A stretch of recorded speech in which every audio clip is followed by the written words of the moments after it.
Hello there, I'm Michelle. Whether you're planning a major life transition for yourself or maybe you're stepping in to help an aging parent, navigating a big move can feel completely overwhelming.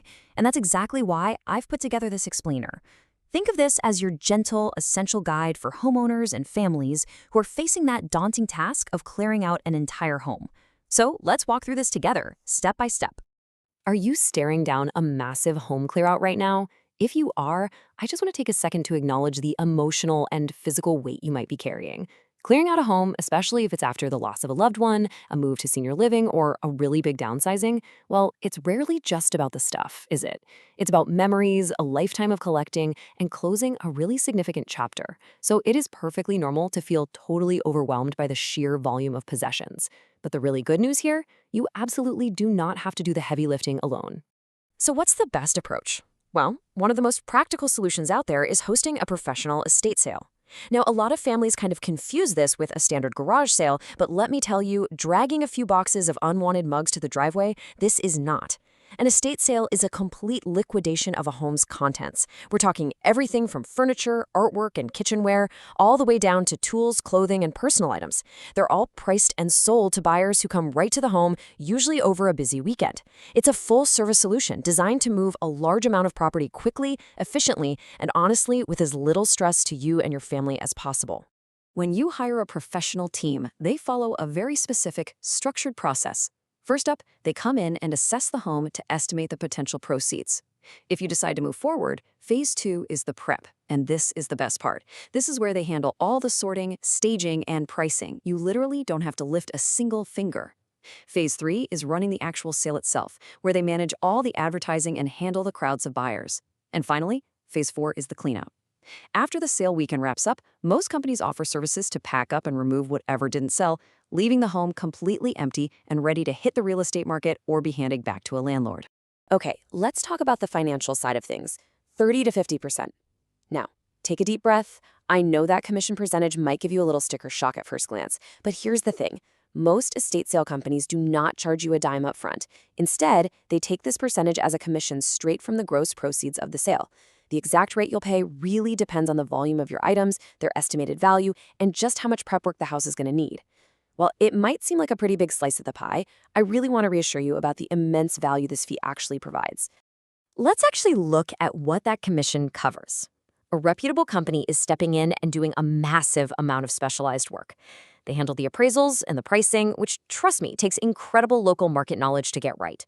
They manage the photography, set up the online listings, run the advertising, and they completely staff the home on sale day. They even handle all the cash transactions and coordinate that final cleanout we talked about. When you reframe this cost, you start to realize it's a really vital trade-off. That commission is buying you your time back, it's saving you from grueling, back-breaking physical labor, and most importantly, it's buying you peace of mind during a really difficult transition. Now, to protect yourself financially, you must always get a written contract. According to AARP, about 95% of reputable estate sale companies require one.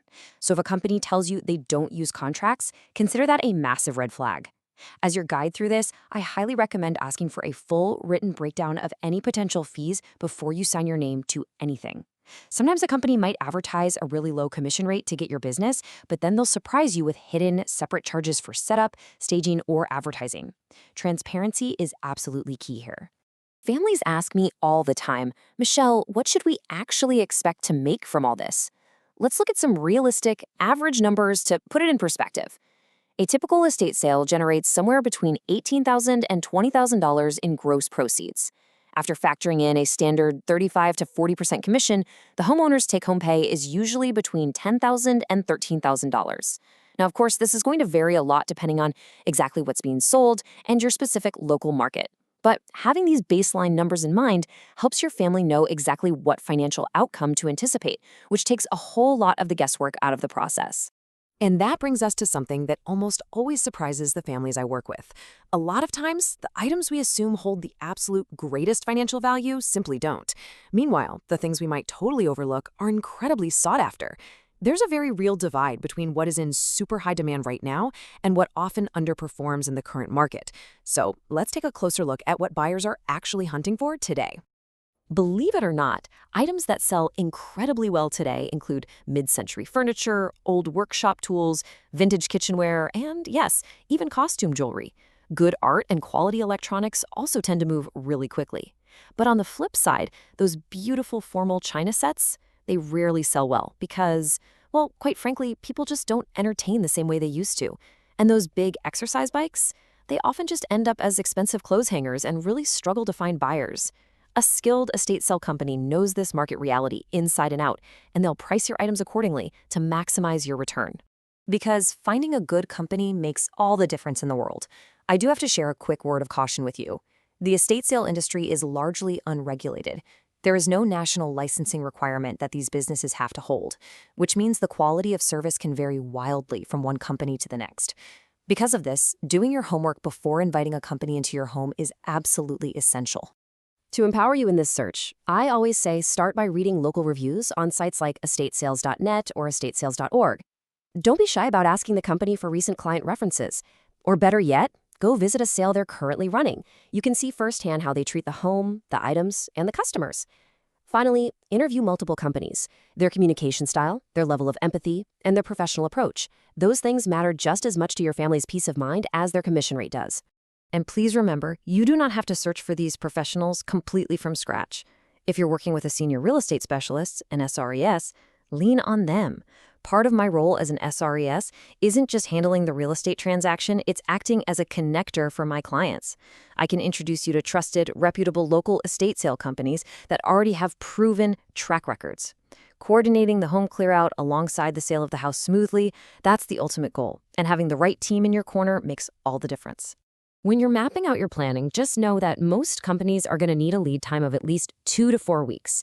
They'll come in to assess and sort early on, begin their heavy marketing about 2 weeks prior, run the weekend sale, and then immediately follow up with that final cleanout. Because of this timeline, it is so vital to coordinate early with your real estate agent. Sometimes clearing the home first makes staging a breeze. Other times the sale and the real estate prep can actually run right in parallel. Okay, if there is one golden rule I want you to take away from our time today, it is this. Do not throw anything away before a professional has assessed the home. I know. The urge to start tossing things into a dumpster is so strong when you're feeling overwhelmed. But items that look like absolute junk to us can hold hidden, surprising value to a professional buyer or a collector. So save yourself the stress, just leave everything exactly as it is and let the professionals make that call. Well, we've covered a whole lot of ground today, and I really want to make sure you feel completely supported as you move forward. So I'd love to invite you to visit the free resource library over at Michelle Williams Homes. There, you'll find comprehensive guides that go even deeper into downsizing, decluttering, navigating inherited properties, and exploring senior living options. My absolute biggest goal is to make sure you feel genuinely prepared, confident, and educated for every single aspect of your transition, absolutely pressure-free. Please just note that this explainer is for educational purposes, so you should always consult a qualified CPA or advisor regarding your family's unique situation. But as we wrap up today, I want you to look around the home you're preparing to clear out and ask yourself something. Instead of seeing a heavy burden of boxes, what hidden treasures and forgotten stories might be sitting in those rooms right now, just waiting for their next chapter?